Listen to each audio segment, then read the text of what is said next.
Good morning. Thank you so much for inviting me to be with you in these interesting moments. I have loved to be with you, but unfortunately I had to cancel it at the very last minute. In a medical revision, it was found that I have something that needs to be intervened surgically immediately, and that to be done this week, which forced me to delay my return to Europe. Hopefully it will be only a delay of 2 weeks. But anyway, I'm sorry, and hopefully we'll get together sometime in the future. Let me now go directly to the theme of the presentation: the Eurozone crisis and the social impacts. When we look, and now we are going to go directly to the slides, and that I would be focusing on the slides since I want to present a lot of empirical information. Let's go then to the first slide, and let's analyze what is happening in Europe and in the Eurozone specifically. And what we see is an attack in the social model. And I deliberately use the term attack because its outcome of a design is a prior, quite sexual from a point of view. What is happening? We see a decrease in wages, increase in unemployment, decrease in employment, dilution of social protections, reduction of social spending, privatization of the benefits and services in the welfare state, reduced social employment rights, weakening of unions and collective bargaining, reduction of privatization of social security and pensions.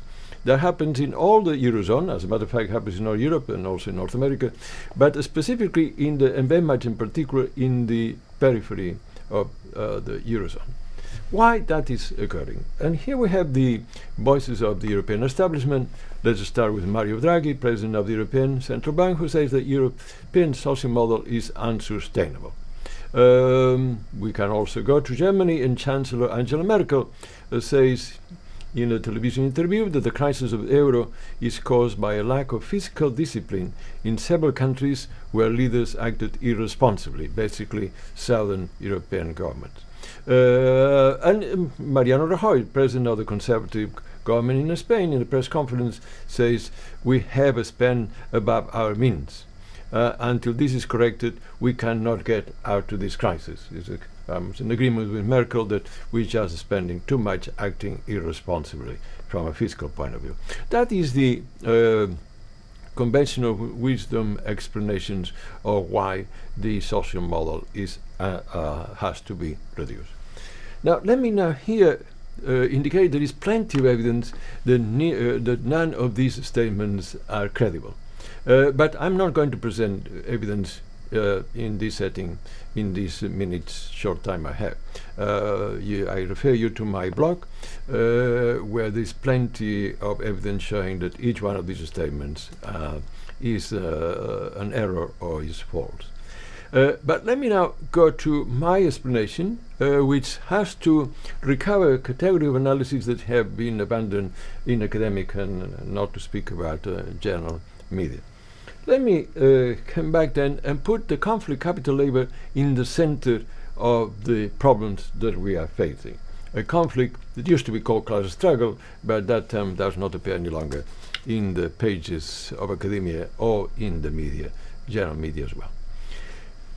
And that conflict is a critical one. And that conflict capital has been winning quite considerably since the 80s. But let's go back a little, make a little history, and let's look here how you measure where capital labor is winning or losing. One indicator is by looking at the income derived from labor versus income derived from capital as percentage of the overall income. As you know, the national income is divided primarily in these two groups, income derived from labor or income derived from capital. And let's look at in the so-called golden age of capitalism from 1945, after World War II, until 1978. And you can see here there is a certain pact between capital and labor. Labor respects the private property of the means of production, and capital respects that wages have to be increased according to productivity and also the establishment of the welfare state. Labor is strong in that period. And you can see here that the income derived from labor as percentage of the overall income is 72% in the countries later on who became European Union 15, and Germany, France, Italy, United Kingdom, Spain, and United States. This is the highest percentage ever in democratic period in those countries. So in that respect, that is important to realize. Spain was not in a democratic regime at the time, but I'm referring to that was the period where labor got more out of that relationship with capital. Now that ends at the end of the 70s and starts the early 80s with the breaking of the social pact. Capital responds to those social conquests of labor, and the response is what we call neoliberalism, with President Reagan in the United States and Mrs. Thatcher in Great Britain, and then expands to the rest of Europe. And those policies are basically anti-labor. The labor reforms, which basically means lowering wages, reduction of social protection, reduction of social expenditures, dilution of the collective bargaining agreement, and weakening of the unions. That is a frontal attack to labor, and they're successful. You can see that in the other column, the income derived from labor goes down quite dramatically, reaching the lowest level ever in 2012. You can see that significant reduction. And that reduction creates, is the roots of the problem. Capital is winning, labor is losing, and that is the root of the problem that leads to economic and financial crisis. Why? The decline of labor income from the 80s led to the decline of the population purchasing power. That decline in demand went unnoticed, meaning that although there was a decline of the purchasing power of the majority of the population, that did not mean a slowing down economic growth. Why? Because of two factors, two events. One was the German reunification, was a considerable increase of public spending in that country, an investment in order to integrate East into the West Germany. As a consequence, the public expenditure increased quite dramatically in a way that the state went from a surplus of 0.1% of GDP in 1989 to a deficit of 0.4% in 1996. That enormous expansion of public spending in Germany stimulates the German economy and therefore the European economy. So public expansion substituted the private demand, the decline of private demand. So the other issue was the indebtedness, the growth of private debt. The decline of labor income meant that the families had to get profoundly in debt. And that is the reason for the enormous growth of financial capital. And that growth within the deregulation characteristic of the neoliberal policies meant that that deregulation allowed for a whole set of speculative activities that established the different bubbles. We have to remember that the investments for capital investment were far more profitable in speculative activities than not in the productive economy that was not growing very rapidly, that sector of the economy, as a consequence of the decreased demand. So that is where the decline of labor income is what leads to one point to the lowering of demand, and on the other hand, indebtedness and speculative investment. That is the root of the problem that very rarely is talked about. Now here, when the bubble exploits, then there is a collapse of the debt and appears with all intensity and clarity the lack of demand. And that is the economic crisis. On the other hand, that collapse of credit leads also to the financial crisis, since there is no credit and the economy paralyzes. That is terribly important. And here's where Kalecki has a very good point when he says, well, demand, as Keynesians say, is part of the problem, but it has to be asked where that scarcity of demand came from. And it's because capital is winning and labor is losing. That is the critical issue that is not usually referred to. Let me now go to the specific situation of the Eurozone. And that here we have a design of the euro that was a project neoliberal from the very beginning.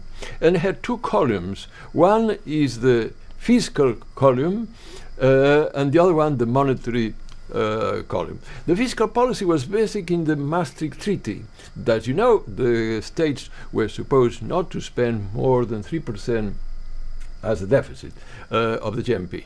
And now that becomes even worse with a fiscal pact that in that respect very much imposed by the demands of the European establishment and the Troika, that basically fiscal pact means that the debt is forbidden in practical terms by the state, which means a brutal attack in terms of welfare state and cuts of social expenditures everywhere. On the other hand is the establishment of the European Central Bank, which is not a central bank. Is basically a lobby for banking. Why is not a central bank? What does a central bank worth its name does? A central bank prints money and buys public bonds, and that is the way how the central bank protects the states against financial market speculation. But that is what does the Federal Reserve Board in the United States, the Bank of England in Great Britain, the Bank of Japan, the Bank of Spain, when there was a Bank of Spain, the Bank of Greece, whatever. But the Eurozone do not have a central bank. The central bank does not buy with that money printed public bonds. And the states are completely unprotected. The central bank prints money, but lend it at very low interest to the private banks, 1%, and then with those money they buy public bonds at the 6, 7, 12% in case of Greece. It's a fantastic business for banking, but it's a disaster for the states. The states are not protected, and they had to pay extremely high interest of their public debt, and that appears also the public debt bubble. That is that structure that makes the states extremely vulnerable, and that is where the cuts come in terms of making sure that that debt is resolved. But again, resolved in the class terms. Let me look at Spain, but could apply to any of the other countries. A socialist government led by Mr. Zapatero cuts pensions, 1,200 million euros, frees the pension. But he could have done something else, get even more money. He could have kept the state taxes, which he eliminated, obtaining 2,100 million euros. Or he could have cancelled the reduction of inheritance taxes. He could have obtained 2,552 million euros. Or he could reverse the tax cuts for people earning more than 120,000 euros a year. He could have obtained 2,500 million. Here the suggestion is not even increasing taxes, was to reduce, to reverse the reduction of taxes that took place during those governments. So in that respect, those cuts have a clear class orientation. The same with Rajoy, the current conservative president of Spain, cut 6,000 million euros in the National Health Service, a frontal attack. Why, Senor Rajoy, you do that? Why don't you stop the decline of corporate taxes? Companies which gain over 150 million euros profits per year represent only 0.12% of all the companies. With that, you obtain 5,300 million euros. So you can see, therefore, that these cuts are clearly class-based and very much oriented towards dismantling the welfare state. Other alternatives are not even considered. That is the point where class continues to be of paramount importance to understand those policies imposed by the Troika, International Monetary Fund, European Commission, and the European Central Bank. And since none of the governing parties, none of those governments had in their electoral platform to make those cuts, that means there is not a popular mandate to carry those cuts and those austerity policies. And therefore, that leads to the third crisis, which is the democratic crisis. Democracy is losing legitimacy because the governments are doing things contrary to what the majority of people want. That is where we come up that the victory of capital is also a frontal attack to the democracy in those countries. That is also coming up to the argument that these countries spend more than they can afford. It's so easy to be shown that that is not the case. For example, Spain. Spain is not a poor country. The GDP per capita is 94% of the average in the European 15. But the social expenditure per capita is only 74% of that spending. if rather than 74%, it would be 94%, there would be 66 million euros. That is the nature of the social deficit in that country. 66 million euros existing in Spain. The problem is that the state does not collect them, and that is where it leads to the fiscal regressive policies. This shows who paid taxes in Spain, and that could apply to Portugal, to Greece, to Italy, to Ireland, who paid taxes. And you can see how workers in manufacturing pay 74% of what a Swedish manufacturer pays in taxes. If Sweden is 100, then what a manufacturing worker in those countries pays approximately 74% less. But look at the top super rich that gets their income from capital. Pay only 20% of what the super rich in Sweden pays for. Income derived from capital pays very little, and actually is in fact is less than 20%, is 10%. That is the situation. So that is where these things are critical. Tax policy is a class policy in most of the countries, and that has to be recognized. That leads me to two last points I want to stress. One is that what's happening leads to enormous tensions, and is an intent of presenting it as a national tensions. But it's not a national question, it's a class question. It is not Germany against Greece or Spain or whatever. It is the German establishment against the German workers and Greek workers. The evidence is overwhelming at that point. Look at my blog. German export model is based on concentration of income in favor of capital at the cost of labor. The same situation appears in all Eurozone countries. When the conservative government of Spain laments, saying, "Oh, I have to do this cut because Frankfurt or Brussels tells me," that is nonsense. They do it because they have always thought that is the best for their interest. So what we're seeing in Greece, in Portugal, in all these countries, Italy, Ireland, at this point the conservative forces are getting what they always wanted, weakening labor, and use the instruction from the Troika as justification. I don't have any other alternative. Of course there are alternatives, as I have shown. That is where, in that sense, we have seen a class alliances of the dominant groups in Spain, Greece, Portugal, Italy, Ireland, Holland, France, and Germany. A class alliance against the working populations in each one of those different countries. It is obvious that, and the evidence is plain and well. But there's another consequence in terms of the decline of income from labor. We have to realize the welfare state is funded with income deriving primarily from labor. Therefore, if that income from labor is going down, we'll have less funds for the welfare state. A classical example of public pensions. Let's look at public pensions. And what is the problem, what is the response of the establishment? Public pensions is a demographic problem. We have too many elderly people, not enough young, and the demographic transition leads us to the need to get rid of the public pensions or dilute or weaken the public pension system. Well, let's look at in that respect the data. And a classical example is a recent expert committee on pensions that speaking about the situation in Spain, but again is represented. We could have been written in any other country. They say in the first page of the report, the life expectancy of the elderly have doubled. At the beginning of the 20th century, in the year 1900, life expectancy for 65 years old was 10 years. Today is 20 years, double. And reporting pensions by the European Commission in 2008 say Spain, which is currently spends 8% of the GNP pensions, will spend 50% in 2060, and that is untenable. Wait a moment. Let's look at this data. First, the life expectancy of individuals of 65 years of age has doubled since excuse me, that should have been, is an error, from the year 1900, from the beginning of the 20th century. But what the committee does not mention is that the GDP has grown 24 times in constant currency since 1900. Oiga, for God's sake, you don't think you can afford to pay the pensions of those who have created that wealth 24 times?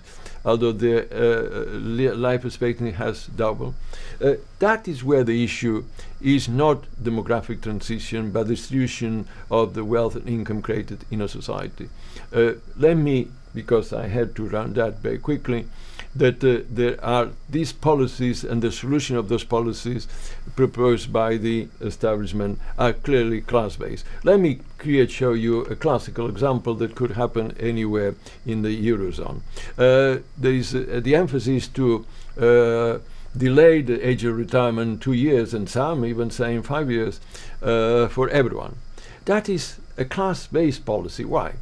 The cleaning woman in the university, the Pompeu University, lives 7 years less than a professor might say. Life expectancy is clearly related to class in any society.